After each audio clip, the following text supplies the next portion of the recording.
Olá, estamos mais uma vez aqui reunidos para o nosso estudo aqui da Liga Espírita do Estado de São Paulo, o estudo do livro Nos Domínios da Mediunidade.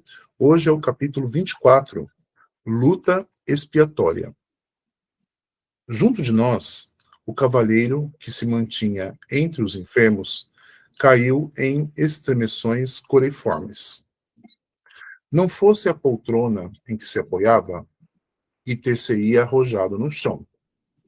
Desferia gemidos angustiados e roucos, como se um guante invisível lhe constrangisse a garganta. Não longe, duas entidades de presença desagradável reparavam-lhe os movimentos, sem contudo interferir magneticamente, de maneira visível, na agitação nervosa de que ele se fazia portador. Só um minutinho, pessoal. Acho que chegou alguém aqui. Isso, chegou. Uhum.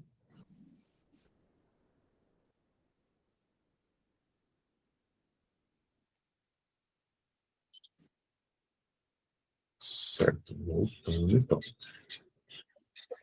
O doente aparentava madureza física, mas Aulus, esclarecendo-nos com mais segurança, informou comovido.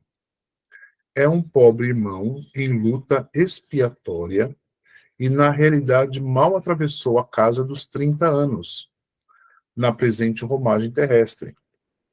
Desde a infância, sofre o contato indireto de companhias inferiores, que aliciou no passado pelo seu comportamento infeliz.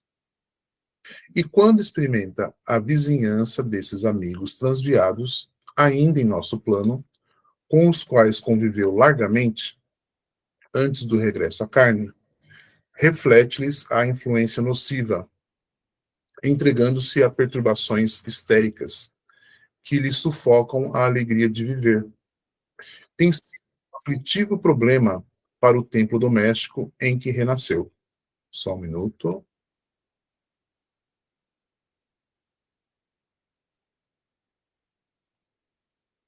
Desde a meninice, vive de médico a médico.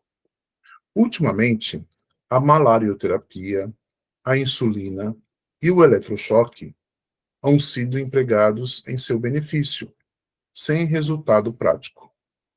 Os tratamentos dolorosos e difíceis, de certo modo, lhe castigaram profundamente a vida física. Parece um velho quando poderia mostrar-se em pleno vigor juvenil. Enquanto o enfermo tremia, pálido, nosso orientador e o irmão Clementino aplicavam-lhe recursos magnéticos de auxílio, acerenando-lhe o corpo conturbado. Findo o acidente paroxístico, notamo-lo suarento e desmemoriado, qual se fora surdo às preces de Raul Silva, as preces que Raul Silva pronunciava implorando o socorro divino em seu favor. Decorridos alguns minutos, a calma no ambiente refazia-se completa. Abeirava-se a reunião da fase de encerramento. Contudo, o rapaz, que nos tomara por último a atenção, prosseguia apático, melancólico. Registrávamos a esperança e o encorajamento, em variados tons, em todos os presentes, menos nele, que denotava tortura e introversão. Aulus, com a tolerância habitual, dispusera-se a ouvir-nos. Como interpretar o caso de nosso amigo? Indagou Hilário curioso. Não lhe vimos o desdobramento, e, ao que nos foi concedido verificar, não assimilou emissões fluídicas de qualquer habitante de nossa esfera. Enquadrar-se-lhe-á transe em algum processo mediúnico que desconhecemos? O enigma de nosso irmão, elucidou o assistente, é de natureza mental, considerando-se-lhe a origem pura e simples, mas está radicado à sensibilização psíquica, tanto quanto as ocorrências de ordem mediúnica. Ainda assim, aleguei, poderemos considerá-lo médium? De imediato, não. Presentemente, é um enfermo que reclama cuidado assistencial. No entanto, sanada a desarmonia de que ainda é portador, poderá cultivar preciosas faculdades medianímicas, porque a moléstia, nesses casos, é fator importante de experiência. A dor, em nossa vida íntima, é assim como o arado na terra inculta, rasgando e ferindo, oferece os melhores recursos à produção. E a doença em si, tornou meu companheiro admirado, será do corpo ou da alma? É desequilíbrio da alma a retratar-se no corpo, falou o instrutor comovido. E acariciando a fronte do moço triste, continuou: Nosso amigo em reajuste, antes da presente imersão na carne, vagueou por muitos anos em desolada região de trevas. Aí foi vítima de hipnotizadores cruéis, com os quais esteve na mais estreita sintonia, em razão da delinquência viciosa a que se dedicara no mundo. Sofreu intensamente e voltou à Terra, trazendo certas deficiências no organismo perispiritual. É um histérico, segundo a justa acepção da palavra. Acolhido pelo heroísmo de um coração materno e por um pai que lhe foi associado de insânia, hoje também, na travessia de amargosas provas, vem procurando a própria recuperação. Aos 7 anos da nova experiência terrena, quando se lhe firmou a reencarnação, sentiu-se tomado pela desarmonia trazida do mundo espiritual e desde então vem lutando no laborioso processo regenerativo a que se impôs. Algemado à perturbação em que se enleou, supõe haver nascido com um fracasso congenial. Não se acredita capaz de qualquer serviço nobre. Crê-se derrotado antes de qualquer luta. Apraz-lhe tão somente a solidão em que se nutre dos pensamentos enfermiços que lhe são arremessados ao espírito pelos antigos companheiros de viciação. Enfim, vive em deploráveis condições patológicas do sistema nervoso, numa crise de longo curso, a caracterizar-se por estranhas perturbações da inteligência e contraturas repentinas que o inutilizam temporariamente para o trabalho digno. Bem, aqui o caso que nós estamos estudando hoje é de um rapaz, né, que ele sofre assim de crises, tá? É como se fossem umas crises nervosas, tá? Em que ele perde o controle do corpo, né? Fica ali se debatendo e no começo falou, né, que ele quase assim caiu, né, da cadeira, né? Lá na reunião em que eles estão lá, na reunião mediúnica, esse esse rapaz jovem, né? Ele tem, acho que lá ele tem uns 30 anos, mais ou menos. Ele, durante o trabalho, ele tem crises, tá? E essas crises, justamente porque é um problema espiritual que ele tem, né? Ele tá bem explicado aí, viu? Ele se envolveu ali com espíritos, né? E à medida que esses espíritos, ele tem algum contato com esses espíritos, ou eles se aproximam, faz com que ele tenha essa crise, né? Aí, no caso, pelo que eu vejo ali, os espíritos nem estão ali, tá? Tão próximos dele assim, não. Às vezes é uma ligação mental ou outra que tem, tá bom? E isso já é suficiente, tá? Para ele poder se desorganizar inteiro, tá? Ele fica todo ali em crise, certo? São mentalizações que envolvem. E aí falou, mas isso é uma doença da alma ou do corpo? É uma doença da alma que afeta o corpo. Porque, na verdade, a gente é um só, tá? A gente fala em corpo, espírito, perispírito, é para efeito de estudo, tá? Isso. Mas, na verdade, a gente é um conjunto só, tá? Tá tudo interligado. Então, quando a gente tem algum problema de ordem perispiritual, acaba afetando o nosso corpo também, tá? Então, é o que está acontecendo com ele, viu? Tá? Então, ele, mais do que ninguém, precisa estar no centro espírita, tá? O centro espírita traz ali um refresco, né, para ele, um alívio para ele, tá? Para ele poder recolher energias, recolher forças, né? Para ele poder prosseguir na encarnação que ele está aqui, né? Ele foi acolhido pelo pai, pela mãe, né? Para ele poder reencarnar, certo? E ele precisa disso para poder, né, continuar a vencer e se ajustar, né, com as leis de Deus. Ele, no passado, já teve lá os erros dele, né, se envolvendo com espíritos também bastante complicados. E hoje, ele encarnado, ele está tendo a oportunidade de se reajustar. Por isso que ele está no centro espírita, né, justamente para aprender, né, os ensinamentos de Jesus, as verdades espirituais, tudo aquilo que a gente costuma comentar, né? Inclusive nas nossas atividades, né? Lá nas nossas reuniões espirituais, né? Tá certo? Vamos continuando aqui a observar o caso dele. As preces terminais convidaram-nos ao silêncio. Fim da reunião, ofereceu-se Aulos para acompanhar o rapaz doente até a casa, medida essa que Clementino aprovou satisfeito. O moço parecia anestesiado, inerte. Depois de meia hora, durante a qual buscamos assisti-lo nas eventualidades da via pública, atingimos singela casinha suburbana. Ao chamado insistente do rapaz, simpática velhinha veio atender. Américo, meu filho, graças a Deus vejo-o de volta.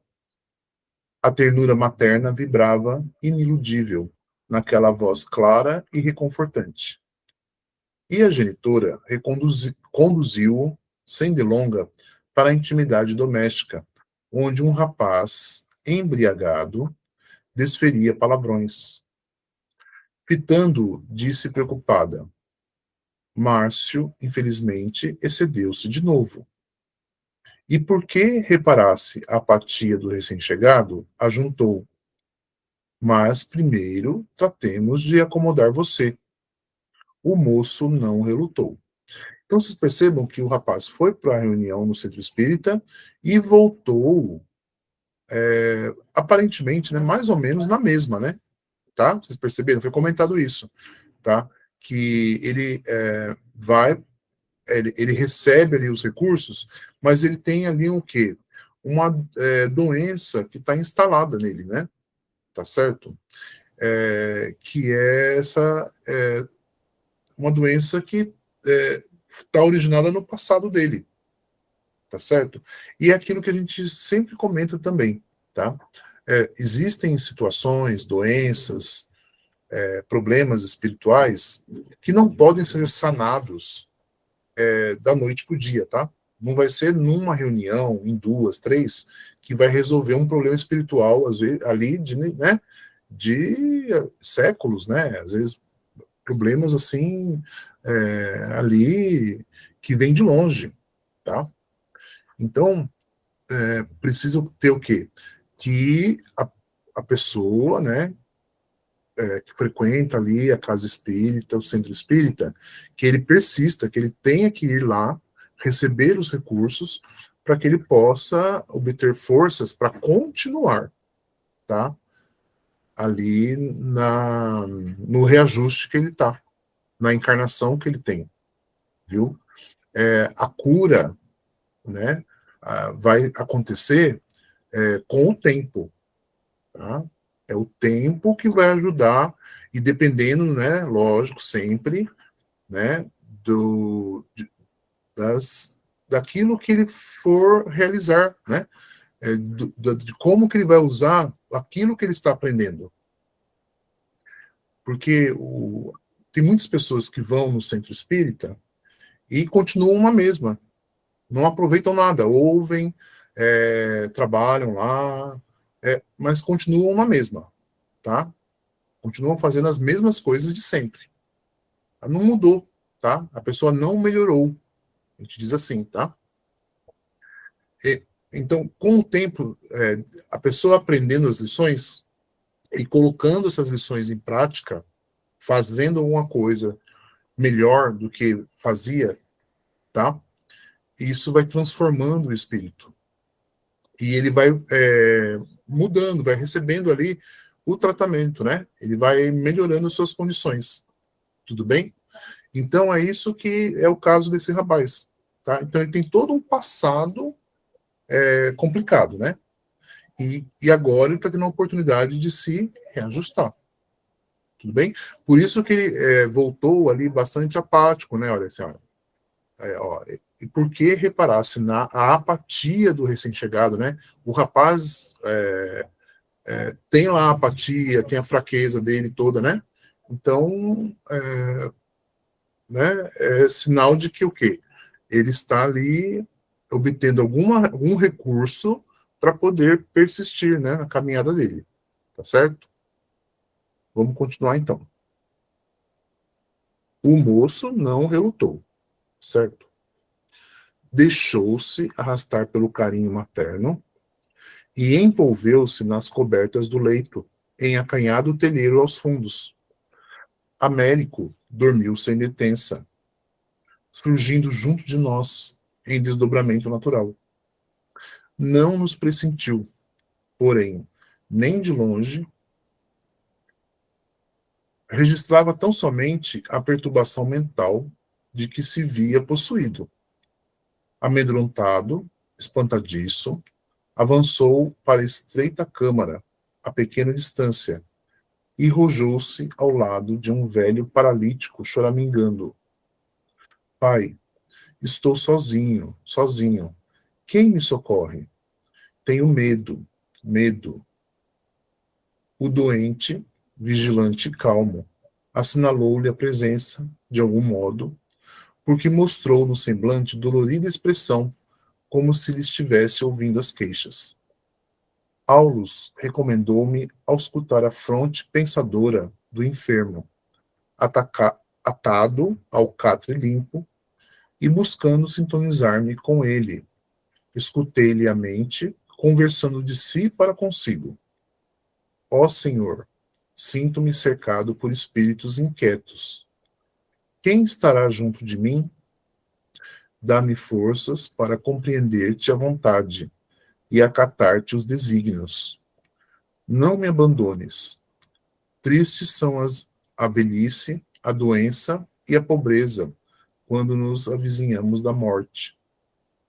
E sob a influência do rapaz, cujos pensamentos afetava sem perceber, vimo-lo também dobrar a cabeça e chorar copiosamente. Só um minuto.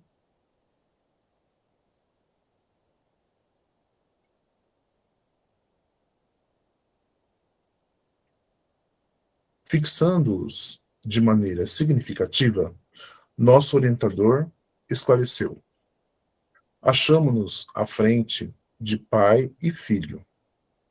Júlio, o genitor de Américo, foi acometido faz muitos anos de paralisia das pernas, vivendo assim amarrado à cama, onde ainda se esforça pela subsistência dos seus em trabalhos leves. Entregue à provação e à soledade, começou a ler e a refletir com segurança.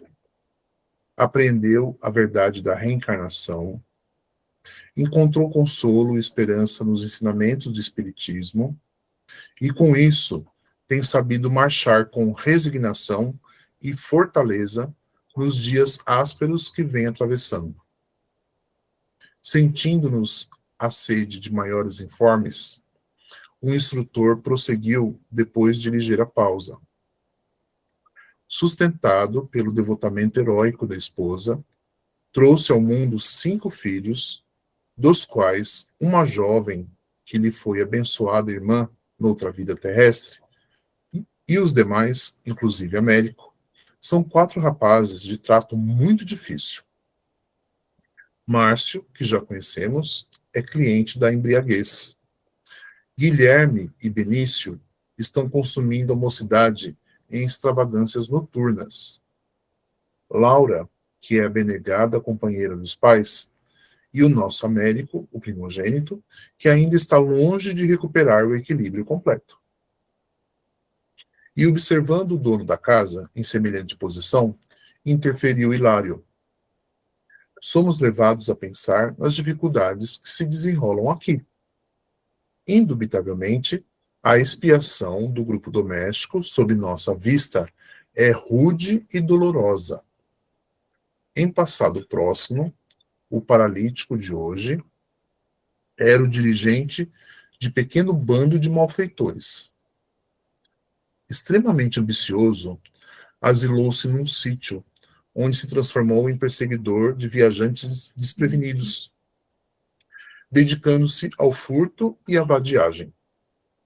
Conseguiu convencer 4 amigos a acompanhá-lo nas aventuras delituosas, a que se entregou pela cobiça tiranizante, comprometendo-lhes a vida moral, e esses 4 companheiros são hoje os filhos que lhe recebem nova orientação, livrando-o de preocupações e desgostos. Desviou-os do caminho reto. Agora busca recuperá-los para a estrada justa, achando-se ele mesmo em penosas inibições. Então percebam aí, foi colocada a ligação que eles têm, sabe, do passado, né? Tá? Então eles eram todos assim malfeitores, né? Tá certo? Eles faziam ali tipo né? Um, um bando, né? De bandidos, né? Tá certo? E eles prejudicaram muitas pessoas, né? Tá? E falou que, olha, eles perseguiam viajantes desprevenidos, roubavam, né? Abusavam, né? Tinham ali situações bastante delituosas, né? Certo? E essas ligações fizeram com que eles ficassem numa próxima encarnação, né? Numa família, formassem uma família, tá? Em que todos eles têm lá uma expiação, né? Digamos assim, né? Todos eles estão se ajustando com as leis de Deus de alguma maneira, tá bom? E é isso que nós estamos conhecendo, que nós estamos vendo.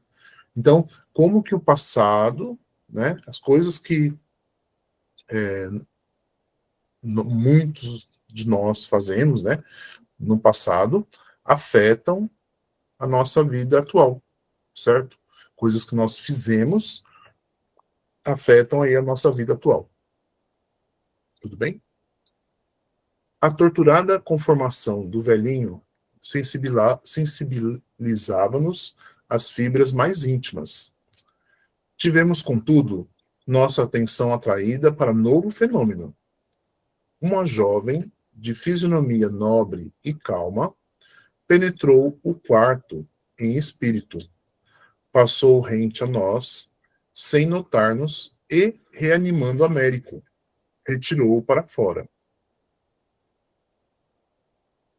Percebendo-nos a silenciosa indagação, o assistente informou: é Laura, a filha generosa, que ainda mesmo durante o sono físico não se descuida de amparar o genitor doente. Então, está domiciliada aqui mesmo? Perguntou meu colega admirado. Sim, dormindo em aposento próximo. E depois de ministrar recursos vitalizantes ao enfermo, em lágrimas, o assistente acrescentou: quando o corpo terrestre descansa, nem sempre as almas repousam.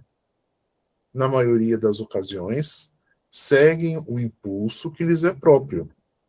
Quem se dedica ao bem, de um modo geral, continua trabalhando na sementeira e na seara do amor. E quem se emaranha no mal, costuma prolongar no sono físico os pesadelos em que se enreda. Pelo que analisamos, disse Hilário, Os fatos mediúnicos no lar são constantes. Justo, continuou o orientador, os pensamentos daqueles que partilham o mesmo teto agem e reagem uns sobre os outros de modo particular, através de incessantes correntes de assimilação. A influência dos encarnados entre si é habitualmente muito maior do que se imagina. Muita vez, na existência carnal, os obsessores que nos espezinham estão conosco, respirando, reencarnados, o mesmo ambiente. Do mesmo modo, há protetores que nos ajudam e elevam, e que igualmente participam de nossas experiências de cada dia. É imprescindível compreender que, em toda parte, acima de tudo, vivemos em espírito. O intercâmbio de alma para alma, entre pais e filhos, cônjuges e irmãos, afeiçoados e companheiros, simpatias e desafeições, no templo familiar ou nas instituições de serviço em que nos agrupamos, é, em razão disso, a bem dizer, obrigatório e constante. Sem perceber, consumimos ideias e forças uns dos outros. Então, o que ele está explicando para nós aqui? Como é que são as nossas relações como encarnados, né? Quando nós estamos ali em família, muitas vezes são espíritos que são espíritos antagônicos, tá? Que estão ali reunidos na família. E existe, né? Como ele está falando aqui, existe o quê? Uma relação, né? Uma interação entre esses espíritos, tá? Seja por meio, né? Lógico, da palavra, mas também do pensamento, das mentalizações, tá? E, e atos e comportamentos, lógico, é todo momento, então a gente está ligado. Quando nós estamos na nossa família, nós estamos ligados, tá? E não é por acaso que nós estamos ali, viu?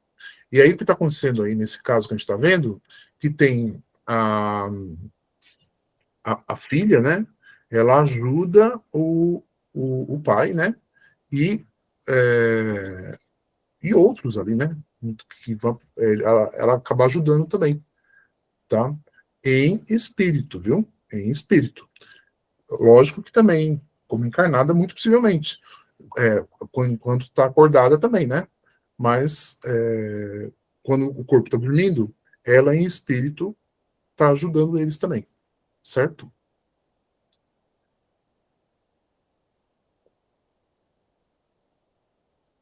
Continuando então. Dispunhamos à retirada, quando Hilário, como quem se valia do ensejo, curiosamente indagou. Voltando, contudo, ao caso de Américo e reconhecendo-o como portador da histeria, haverá vantagem na frequência dele ao grupo em que outros médiums se aperfeiçoam? Como não? Obtemperou o assistente. O progresso é obra de cooperação. Só um minuto.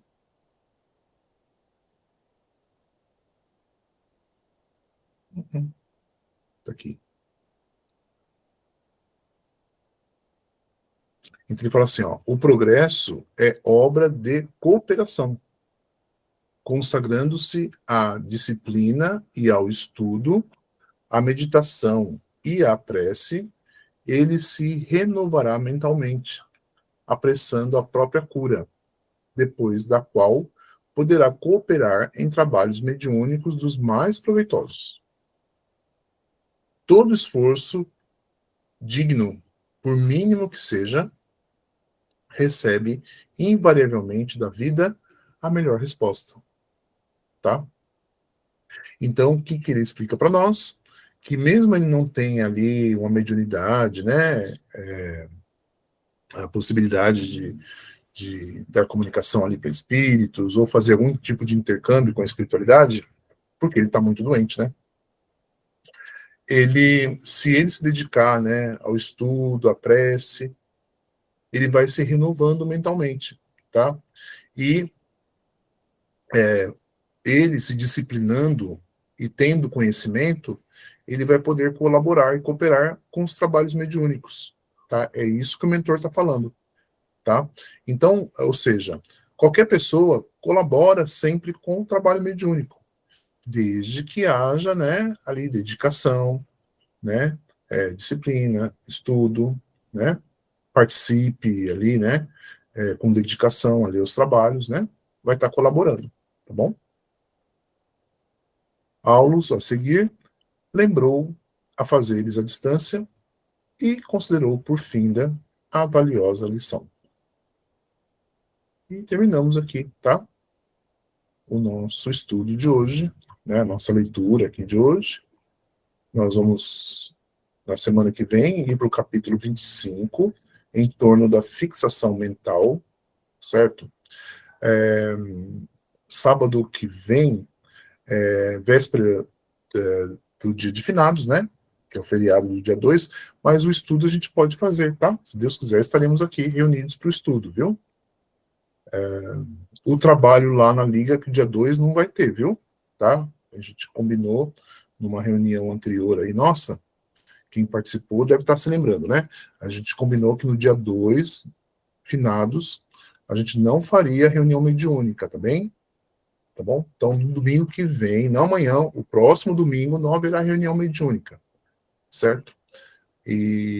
Mas o estudo estaremos aqui, ao vivo, né? Fazendo o estudo, e depois também a gravação vai ficar disponível aí no YouTube, tá certo? Bom, vamos encerrando por aqui a nossa gravação, esperamos encontrar todos na próxima semana, quando estaremos aqui, né, para mais um estudo aqui da Liga Espírita. Até lá então, gente.